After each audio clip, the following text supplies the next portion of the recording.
Aujourd'hui, on vient d'inaugurer 2 éléments qui figurent dans la politique de transport de l'agglo, qui sont d'une part un bus hybride qui nous est prêté par la société Heuliez Iveco pour 1 mois et d'autre part un vélo à assistance électrique qui est un vélo cargo pour transporter plusieurs enfants dans le cadre de pédibus scolaires. On essaye d'évaluer par rapport au réseau de bus qui est le nôtre, quelle est la mécanique qui nous conviendrait le mieux. L'hybride est probablement le système qui est aujourd'hui le mieux placé pour remplacer dans la prochaine génération nos bus au diesel, même si on a la dernière génération des bus diesel. L'objectif, c'est en fait de mettre le véhicule sur une ligne et de tester en fait les consommations entre un véhicule de type standard, donc avec une motorisation totalement thermique, et ce type de véhicule.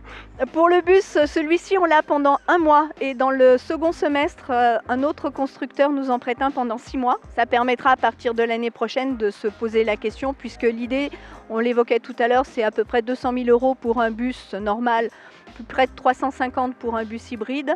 Pour le conducteur, la conduite est plus souple, pour les passagers aussi.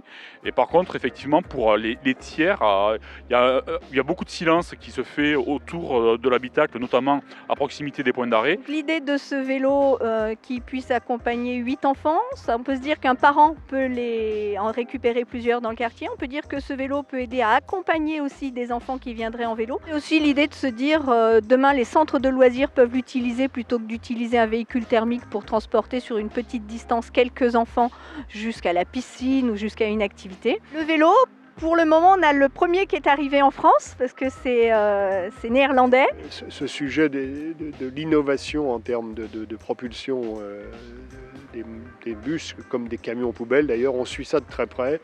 C'est un sujet qui est passionnant, avec des vrais enjeux écologiques bien sûr, mais aussi des enjeux économiques.